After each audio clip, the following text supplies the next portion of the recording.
Hello, hello. If it is Monday, it means that it is ready for our next episode of If You Only Knew. So, welcome to If You Only Knew. I am Carla Webb, Christian life coach, and every Monday at 12:30, I have a phenomenal guest, and I'm so excited about today because my guest is Holly Dunn Pendleton. And if you are from the Evansville area in particular, you know this lady, and I'm going to have her tell much more about herself because she'll do a much better job than I do. We've been working at getting you on here for for a little bit. She's a busy lady, and rightfully so. So Holly, welcome, first of all. Thank you for being my guest. I really appreciate it. And tell everybody a little bit about yourself. Well, I am Holly Dunn Pendleton. Like she said, I am originally from Evansville. It is my hometown. I left for school. That's really the only time I've lived away, a little bit after school. But I am the only known survivor of the railroad serial killer. I was attacked when I was a junior at the University of Kentucky.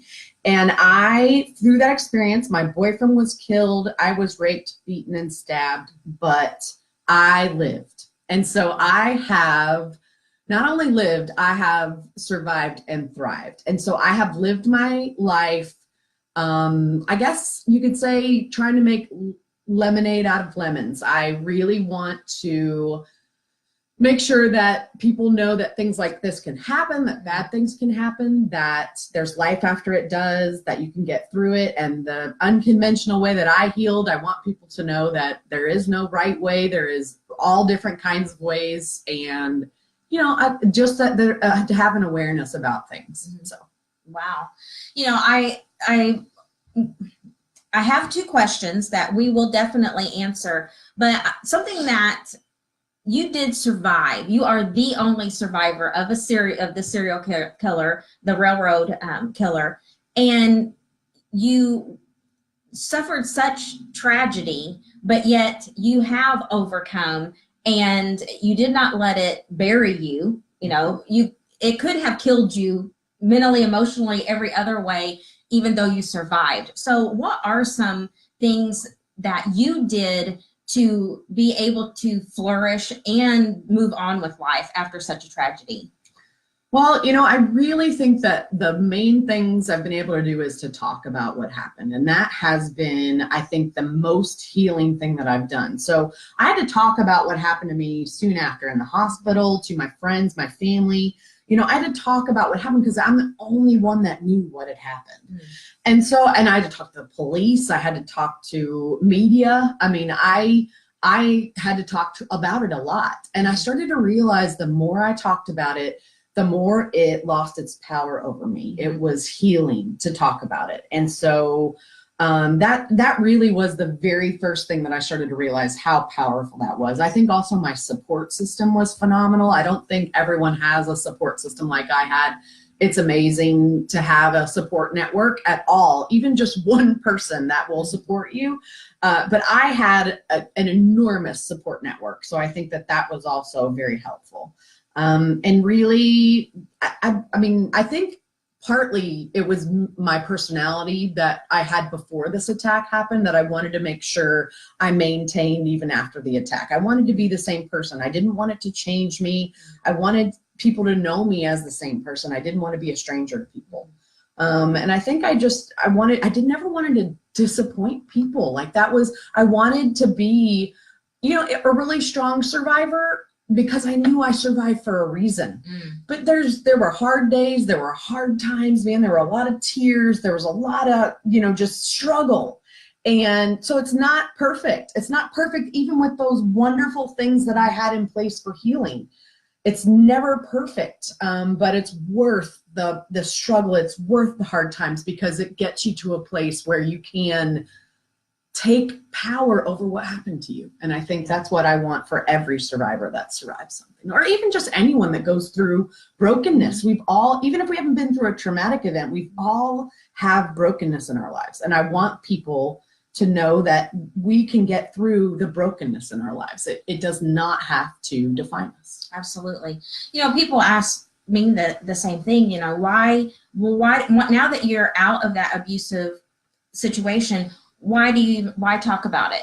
Why, you know, you're out, move on with life and be done with it. And I am out, I have moved on, and I am done with it. But, you know, there is power in telling your story. And there's this, something that's, you know, silence is not spiritual. You know, it's like, keeping it silent and carrying it as a secret, it still kind of makes you feel like you did something wrong, or that you have something to be ashamed of. And I think about, if someone had not spoken up and I hadn't heard their story, then I wouldn't have known that I could get out and that there is hope on the other side of it. And so I have this mug from Donald Miller, who's one of my favorite authors, and it says, "What will the world miss if you don't tell your story?" And that was something that just kept kind of propelling me forward, is, you know, what will the world miss? Who will not be helped if I choose to remain silent? And it's not about, you know, it's not like you don't tell your story of like, oh, woe is me, and look what happened. We tell our story to give other people hope of overcoming and knowing that it can be done, and that you can not only live and survive, but thrive on the other side of tragedy. Right. And you feel like every time you tell your story, you can help maybe one more person or inspire one more person. And that, you know, especially someone that I'm sure we're going to talk about my book at some point. I wrote a book, but my book, what I hope for it still is that it gets in the survivor's hands. I seeked out every book I could find that was written by a survivor in my healing. And hearing the story of others who, people say to me all the time, what I went through wasn't as bad as yours, but it's, you know, and I'm like, it's still your story. You had something terrible happen to you. And to hear other people talk about how they got through it, that everything I was feeling, I was not going crazy. It was normal, that I, you know, use humor as a defense mechanism, that I, you know, all these things. I had to join a support group. It's been 20 years, but it's taken a lot to get where I am today. And you know, a lot of people have helped me along the way. And I think what you said was significant. You took control of your healing, and you sought out, I'm sure, some type of counseling and therapy and things like that, and joining a support group and reading books and doing what you need to do. And that is the thing, is that we have to be proactive about our own healing. Right. You know, something interesting though to realize is that, so like I was told when this happened to me, you need to go to counseling, right? Like that's the main thing you need to do. You need help. And you know, I was in college, like therapy was not the thing for me. Like I went to therapy and I hated it. I didn't want to talk about what happened. But, you know, that was okay. So therapy at that point in my life, when I'm 20, was not the thing for me. Now, it might be the thing for anyone else, but it wasn't for me. And I think what I realized was, you do have healing to do, but you need to do it in other ways. And that's why I say that I went through kind of unconventional healing, because I not only dealt with being raped, which I think that support group really helped me deal with the rape. But I had to deal with my boyfriend dying, Chris dying. And so I think with dealing with Chris dying, I like became friends with his friends. I was able to go on trips that he had been on and meet his family, and sort of, because I only knew him for 3 months, sort of get to know him through his friends and family. And so I think that was very healing for me. And I think we helped heal each other. And, you know, so it's just that it's that certain kinds of therapy, people may think they know what's best for you. And it's not necessarily the case, you know, like what's best for you is what works for you. Well, absolutely. That's the key, is what's best for you is what works for you. Because I also know I ended up going through my process of healing.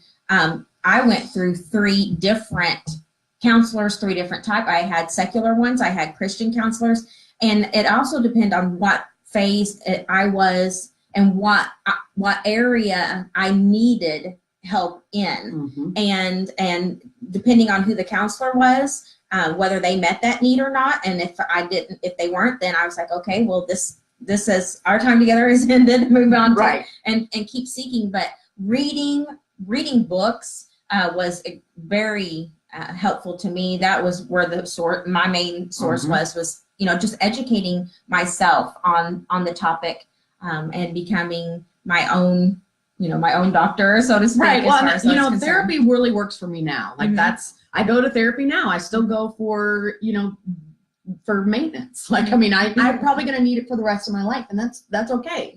But it works for me now. And that's, it didn't work for me 20 years ago. But I had to go revisit it again, and it worked. So that's, and yes, you may go through different ones. You have to find someone that you really connect with, that you can talk to. And it's not just, you're not the only one talking, that you're getting, that's someone that you can very much connect with. And so, yeah, you might go through, different therapists in different times in your life of what you're healing from or what you're dealing with, but also just different therapists or different people to help you in your healing, whether you connect with them or not. We don't all connect with everybody. Different styles. So, well, I do want to ask you, we do talk about relationships on If You Only Knew. That's where it stemmed from. And so one of the questions that I ask my guests is, in regards to relationships, if you could go back and be your own best friend, what would you tell yourself? I went through a serious time when I felt broken. And I felt broken that I was not good enough for anybody. In my case, it was that I wasn't good enough for anybody, that I was damaged material. And so if I was my best friend, I would remind myself that you are not broken. This experience did not break you. You are strong and beautiful and worth it. And my dad told me that when I was feeling that way, and I think that helped. But I think that's what my best friend would tell me too, is that, and even today when I have bad days, I mean, I have to remind myself, you need to do self-care. You need to love yourself. Loving yourself is the most important thing. If you don't love yourself and take care of yourself, you are not going to help anybody else. Yeah, absolutely. Very true. The other question that I like to ask people, because I know that I am a Christian life coach, and that's important to me. People are like, well, why do you say you're a Christian life coach and not just a life coach? Because for me, I can't imagine trying to go through the healing process. I can't imagine trying to navigate life without believing in God and a higher power to help me this journey called life. So a question I ask is, what is a truth that God has revealed to you about yourself? I mean, God definitely played a part in my survival. I mean, I believe that I survived, that God helped me to survive, that He made sure I survived to have a purpose for me. And so I really have times when God has spoken in my life, when God has, because I questioned my faith after what happened to me. Sure. I was angry at God. I felt like He had forsaken me, that I was alone, and why would you let this terrible thing happen to me? And my family's been through a lot. Like, why, God, are you letting all these things happen to my family? And so I went through that, and it took. It's in my book, but I actually did a talk on faith at a religious retreat that I went to. It was called Chrysalis, and I did a talk on faith. But I was asked to give that talk at a time when I was questioning my faith the most. I mean, and asked to talk about faith. I'm like, are you crazy? Like, why would you want me to do that? And the power that I felt because there's a time when you go to speak and the whole weekend is very inspirational and motivational and powerful. But I wasn't really feeling the power of the weekend. And so I was going to speak, and I think it was actually like the second or third day, which the third day is the last day. And we go into a room and they pray over you. The whole team of people that are organizing the event, they pray over you. And it's really hard for me to put into words the power that I felt when they prayed over me. And the power that I felt was God basically telling me, because I didn't even know what I was going to say. Like I didn't even prepare like a speech. I was like, God, you just, if you're there, like you tell me what to say. I'm not going to try to prepare something. Like you just tell me what to say and what to do if you're really there. And I felt his power when they were praying over me. And I think I cried through the entire thing. But it was one of the most powerful things because, and what I realized at that speaking event was that I was healing through speaking and talking about what was happening, but then having real, and my favorite saying my whole life, my favorite kind of poem was I always loved footprints. I always loved that, you know, the footprints and how God, when there's one set of footprints, that's when God carried you. And I was like, holy moly, like that's what happened. Like I was carried, and you know, it's if I could really get talking about it, I'll get emotional because it's so powerful. That was a time in my life when, you know, God said, I do love you. I want you here on this earth, and I love you, and I will support you, and I'll be there for you. I'm here for you. I am your savior. And that's, you know, it's just amazing because I can't, and you know, I don't always get to talk about my faith because it's just not something that everybody wants to hear about, but I throw it in there anytime. Yeah, absolutely. Yeah, because it's so important. And if you are a person of faith and you have been through a difficulty and you know the areas that God carried you, and that you look back and you think, I don't have any idea how I got through that, but God, you know, that's the only answer to that question is God. Yeah. You know, I get asked that a lot. How did you get through it? And how have you healed? And how have you learned to trust? And all of those things. And the answer to all of those questions is God. And that, I don't know what else. There isn't, I can't tell you anything else because that's all yeah, you don't have a good answer. That's why you're like, there had to be something. Like, what was it? And the easy and obvious answer is God. Is God. Yes. Amen. You seal that with an amen. All right. So you do have a book. What is the name of your book? Yes, it's called Soul Survivor. Okay. And how can they get it? It is available on Amazon, or you can get it at Barnes & Noble in Evansville, or at your local Barnes & Noble. It's available at most Barnes & Nobles, and if they don't have it, you can order it. But it is my story. It is the story that I'm not able to tell you in 15, 20 minutes or even in an hour because, you know, I just am not able to run and put together everything that happened. There were, 16 people interviewed for my book. I had a co-author that helped me. And so 16 people were interviewed for my book because it was written 20 years later. Like I needed their help telling the story. But I tell everyone, like, my book is not a sad story. Even though you would imagine, yes, I've had this horrible thing happen, and that is what the book is. That's the first chapter.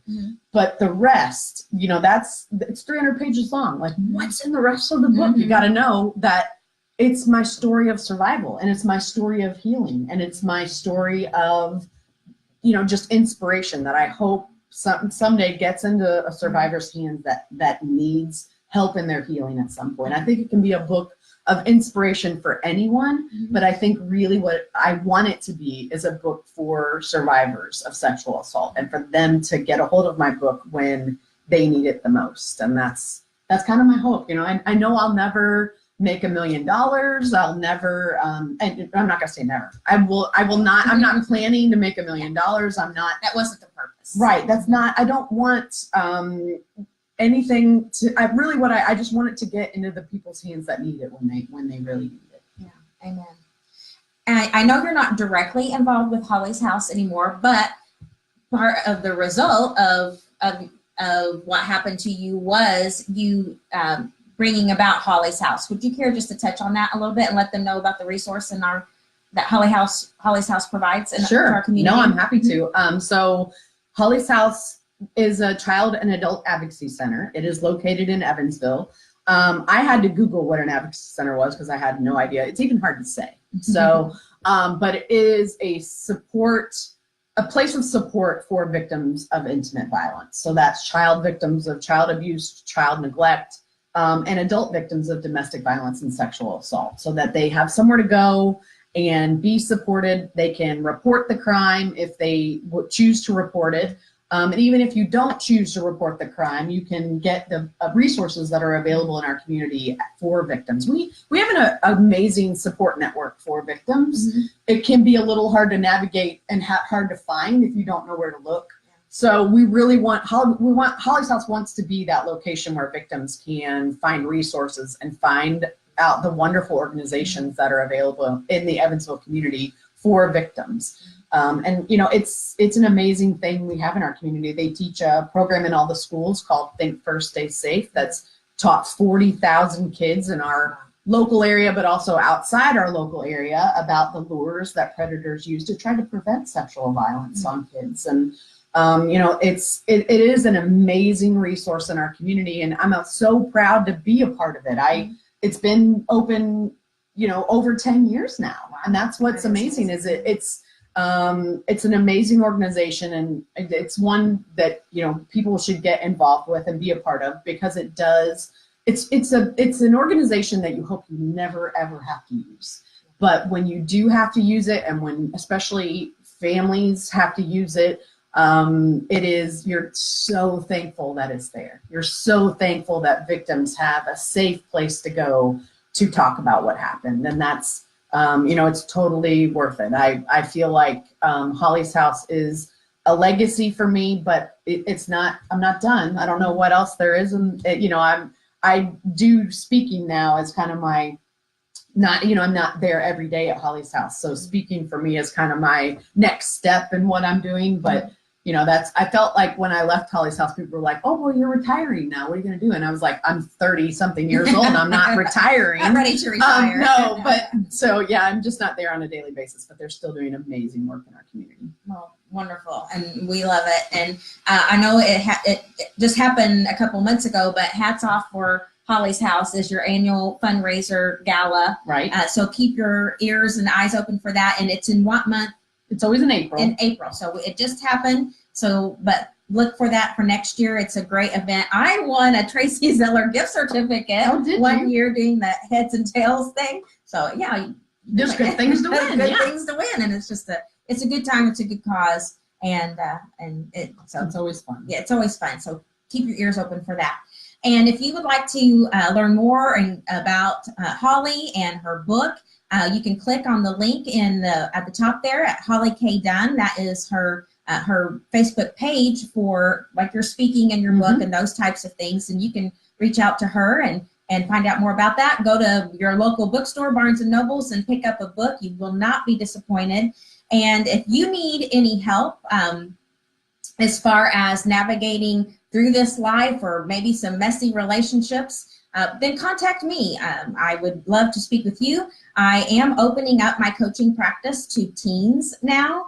I am having more parents reach out to me to speak to their teen girls in particular, because they're seeing them already starting to get in unhealthy and sometimes abusive relationships. And so I am now accepting teens as clients, and I'm also speaking at teen organizations, youth groups, and things like that. So if you need a speaker for your youth group, or you have a teen daughter that you're not too happy about maybe the relationships that you see her getting in, contact me. And you can click the book now, and you get a free 30-minute consultation, and we'll just see if it's right for you. So.